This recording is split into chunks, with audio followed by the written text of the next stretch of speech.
Ay nako! Ay nako talaga po Google ko. Ay nako, panalo na, natalo pa. Philippines versus Iran na yan. At saka Ambet Nabos at saka ano ba yan?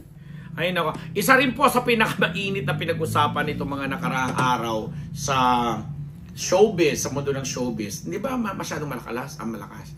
Ay ito ngang katatapos lang na pagluklok or pag-indak kay Judy Ann Santos bilang Best Actress sa Metro Manila Film Festival na nataon or na isinabay sa paglunsad nila ng kanilang coffee table book para sa ika-50 taon or 50th anniversary ng Metro Manila Film Festival. Naisulat ko na ito, nagkaroon ng mga kagulang pero may mga confusions, pero naayos naman na, pero gusto ko lang basahin yung mga nalimbag o nalimbag talaga ng mga panulat ko sa mga tabloid ng Bulgar at saka what's this? Hataw. Although nasagot na rin naman, pero para sa mga nanonood ngayon sa atin, special yung mga katimang betable natin sa ibang bansa, eto po yun. Sabi ko nga, nung September 12, it's a Friday, nagkaroon na maraming katanungan na ipinabot po sa amin kaugnay ng ginawang seremonya ng Metro Manila Development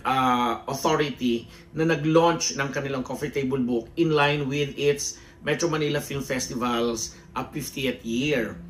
Sa naturan po kasing event na ginawa din kamakailan sa Manila International Book Fair sa SMX, na indak nga bilang Hall of Famer sa kategoryang Best Actress si Judy Ann Santos, kasabay ni Nora Honor na nirepresent nga po ng kanyang anak na si Lotlot De Leon. Siyempre, sa mga totoo pong, ito na-publish na po, itong binabasa ko sa aking panulat. Siyempre, sa mga totoong nag-aaral ng history ng Metro Manila Film Festival, may mga tanong na nais nilang bigyan ng tamang sagot. Ano na ba ang naging batayan sa naturang induction at kung bakit sa kategorya ng pagganap ay si Nora Honor at Juday lang ang binigyan. Yan yun, kasi silang dalawa yung present that time. Although may mga iba po silang mga inductees pa na napasabay doon, kagaya ni na Ricky Lee, ni na Joel Lamangan, Joey Reyes at marami pang iba na mga naging bahagi rin ng Metro Manila Film Festival at nakamit nila yung 3 award, di ba? Kasi yun ang naging ruling noon na ginawa na po sa aming pagsasaliksik. It was in 2019 during the time of President Duterte na institutionalize ng nooy mga nakaupong execo members ng MMDA ang usapin sa paghihirang ng mga Hall of Famers ng Metro Manila Film Festival or MMFF. Klaro din po sa naturang resolution na hindi ito naglilimita sa posibleng pang panalo ng isang artista o technical people ng isang MMFF entry, kagaya ng explanation. Kumbaga gaya po sa FAMAS na isa ring award-giving body, pinakamatanda actually sa Philippines. May mga Hall of Famers din silang binibigay, kaya lang kailangan 5 panalo naman. Sa MMFF, 3 lang po ang kinailangan. Pero, again, gaya din ng FAMAS, hindi ibig sabihin, hindi na sila posibleng manominate or manalo kung meron silang mga entries in the future. Yun, malinaw yun ha. So, ganun binibigyan ng parangal itong mga naluluklok dito. So, yun na nga. Dahil si Juday po ay may 3 Best Actress Award na, qualified na siya to join the ranks of those that set the record, gaya ni na Ate Guy na may 8 Best Actress Awards mula sa MMFF. At ang naguhumayaw kasing tanong at katotohanan na wag sanang i-revise ng mga sumulat ng libro at palabasing ngayon lang nila na institutionalize ang Hall of Fame ng MMFF.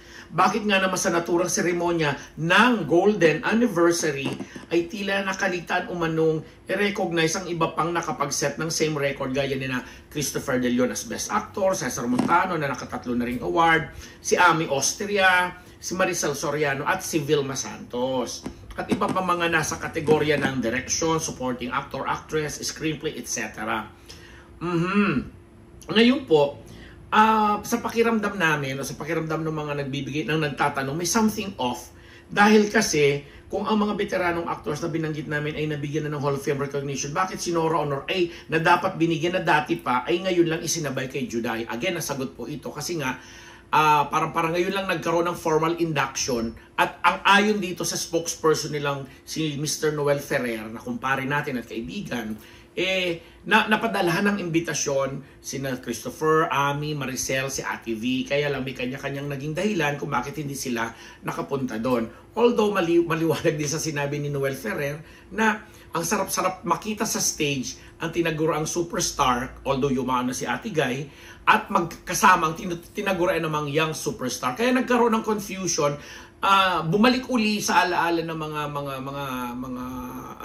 taga-subaybay ng MMFF yung nangyari tuloy sa 2024 MMFF kung saan nanalo nga ng ikatlong Best Actress Award niya si Judy Ann Santos, na parang lumalabas daw na porke itong si Noel Ferrer ang PR o spokesperson ng naturang grupo, parang minadali di umano ang pagbibigay ng ganung karangalan para mapasama agad si Juday at tagurin siyang youngest among the living mga Best Actress or mga Hall of Famers ng MMFF na nakapagtala na ng 3 panalo. Yun ang naging explanation. Kaya lang, syempre, sa mga eskola, parang ang babo masyado, o nakakabobo lang, ano. So anyway, yun na nga, sabi nga natin dito sa panulat na binabasa ko, napakababaw kasing promised land na itinapat sa launch ng Coffee Table Book.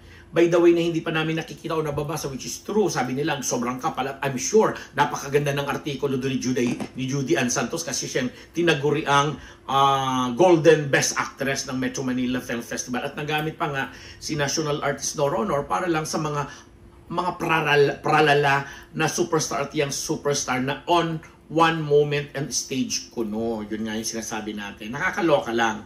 Kasi baka daw nabibigyan ng ilusyon itong si Jonaida bukod sa Youngest Hall of Famer na title niya sa MMFF. Siya lang ang yumaang Ate Guy ang may hawak ng naturang honors na pinaliwanag naman na.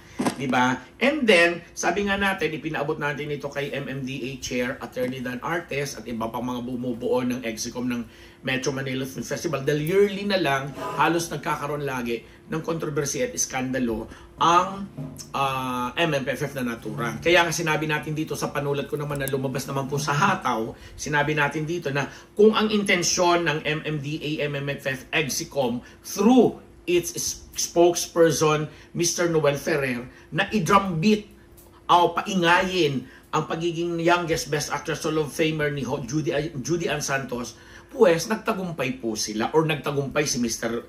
Noel Ferrer. Yun nga lang, nagbunga nga ito ng maraming confusion, lalo na sa panig ng maraming hindi nakakaalam na nung 2019 pa po na indak as Hall of Famers, sina Nora Honor, Vilma Santos, Ami Austria at Maricel Soriano, pati na po yung ilan pang mga counterpart nilang mga Best Actor. Hindi nga lang kasi naging kasing laki at walang formal na seremonya na gaya ng ginawa nila kay Juday last September 12 na itinaon nga po ito sa launching ng kanilang Coffee Table Book ng MMFF sa selebrasyon ng ika-50 taon nito sa industriya. Siyempre sa mga practicing PR peps, sa mga practicing PR people, yung intensyon na gawing publicity slant at material for a good cover for bigger media exposure, siyempre, isa sa mga iisipin mong gawin, yung mga ganung bagay, di ba? At kay Noel na nga mismo nanggaling na ang sarap gawing kopya or cover or title, kumbaga sa advertisement, na pagsamahin sa isang entablado ang superstar at ang young superstar sa naturang induction or celebration. Mereseng naging background nga lang ang ipapanilang na indak, na kaya binanggit namin na nandoon last September 12, sina Direk Joey Reyes, Joey Lamangan, Ricky Lee, at iba pang naging malaking bahagi na rin ng MMFF. At dahil yan nga ang parang tema na nais nilang i-push at 50th anniversary, sige na lang. Ibigay na kay Juday ang titulong Youngest Best Actress MMFF Hall of Famer kahit pa ayon sa kasaysayan po ay 46 years old na ito nang napanalunan ng kanyang ika-3 Best Actress Award as per the resolution o ruling ngayon ng pagbibigay ng Hall of Fame sa MMFF. Kumpara po kina Nora Honor na natanggap ito ni Nora. Actually, kung may bibigyan na dapat na title ng youngest na makatanggap ng Hall of Famer, si Nora Honor kasi 29 years old lang siya nang matanggap niya yon, nang mapanalunan niya ang 3rd Best Actress niya out of her 8 Best Actress wins, si Ami Austria na 33 years old, si Vilma Santos na 36 years old, at si Maricel Soriano na 42. And I'm sure may mga future pang susunod kasi sa mga younger generation na mga actresses ngayon gaya ni na si Jenilyn Mercado, si Nadine Lustre, ng mga pawang best actress na rin, mabilis nila siguro makukuha o madali nila kung magsisipag at magkakaroon sila lagi ng entry sa MMFF gaya nung araw ni na Ate V at Ate Guy, makakakuha sila ng mabilis nilang makukuha ang tatlong best actress. At again, o di madidislodge na sa pagiging youngest best actress si Juday at 46 kasi di hamak naman mas babata pa itong sina Jenilyn or Nadine. Granting nga na every year o kung susunod-sunurin nila ang pagkakaroon nila ng entry at mahusay silang mananalo doon. Mga ganung bagay. Si Ann Curtis may best actress award na rin siya sa Metro Manila Film Festival. So nagkakaroon ng nagtagumpay nga marahil yung mga ganung publicity slant ni Noel kasi pangit nga namang sabihin at 46 sa mga hilera na mga naging best actress na o naging Hall of Famer ng best actress sa Metro Manila Film Festival, lumalabas na pinakamatanda na si Judy Ann Santos at 46. Pangit nga namang maging title yun o maging label niya, di ba? Hindi sa gusto naming mali. Sa mga fans niyo dahil siyempre, kami sa kanila, tawag doon, kontrabida kami kasi nga kahit nga doon sa Marites University na pinapaliwanag namin ito, ang dami nagbabash at sinasabi, liwaliwanag na ng paliwanag, chuchuchu, ginugulo pa ni Ambet, may mga ganun. Pero again po, para sa mga gaya nating scholar at mga nag-aaral ng kasaysayan ng Metro Manila Film Festival, sa napakaraming beses na po nilang nagkaroon ng iskandalo, kontrobersiya, taon-taon halos, mula sa bawian ng award, mga walkout na mga producer, ganyan-ganyan, mga selection committee, mga sinasabing undeserving wins or victories na dapat ganito sinanalo, ganyan-ganyan, ay hindi talaga nawawala ng iskandalo at kontrobersiya yung award giving or festival na yan na isa ring award giving body dito sa bansa. So sa mga nag-aaral, syempre pag nabasa nila, so kung in the future magkaroon ng reference na ganyan, tapos biglang mako-question mo yung mga dates, ay hindi nga naman maganda. At may mga nagsasabi pa nga, nabasa ko pa nga rin sa kaibigang Romel Gonzales na alam ko malapit na malapit kina Juday, na si Juday din daw yung youngest na nanalo ng Best Actress. Parang, nang manalo siya doon sa kauna-unahan niyang Metro Manila Film Festival, nasa 30s na rin siya. Huwag masyadong kasi, or late 20s or early 30s, something like that. Minsan kasi napupulaan tayo kasi nga tayo mismo, hindi natin kinokorek yung tama. Although maganda naman yung may mga jargon tayong pinaglalaroan natin yung mga salita, mga title, mga ganyan. Pero at the end of the day, dapat kinokorek. At yun po naging intensyon ng isang unbearable channel na Ambet Nabus para paniwala. Dahil andyan na po yung mga record. Puntahan yung website ng Metro Manila Film Festival at nang kayo na po ang magsabi. Kasi yun na nga, kung ang intensyon nga ay paingayin doon sa selebrasyon ng pag-launch nila ng Coffee Table Book at in coincidence sa kanilang 50th anniversary ng Metro Manila Film Festival at ibigay ang titulong youngest ng Hall of Fame among na in-award na, ay talaga namang totoong siya ang youngest kasi tatanda na nina, with all due respect sa gagamitin kong term, mga veterano na at matatagal na sa industriyang nanalo ito sina Ate V, Ate Guy, Maricel, Maricel, Ami, Christopher, Cesar, etc. hanggang kina Direk Joey Lamangan, kina Joey Reyes, at marami pang Ricky Lee at marami pang iba na nakuha na ito nung pinuklamang at nagkaroon na ng resolution noong 2019. Klaro na yan baka kung ano pang sabihin ninyo. Kung youngest at makakabuti yun sa iyo, go! Diba? Pero again, with all due respect, humingi rin ako ng pasintabi o permiso kay Miss Judy Ann Santos. Kaibigan din namin yan dahil ang dami rin namin pinagsamahan ng kanyang dating manager at tatay-tatayan, sumalangit na Tito Alfie Lorenzo. Alam mo ko na gaano ako naging close dyan at ang dami namin mga pinagsamahan para ipaglaban ka rin at ipagtanggol. So siguro naman nalalaman mo rin yun or naramdaman mo yun at nakita mo yun, Judy. Hindi kita gustong away, hindi kita inaaway actually, hindi naman kinukorek ko lang, nagkataon lang na pangalan mo, ikaw yung pinag-uusapan dito, whatsoever, di ba?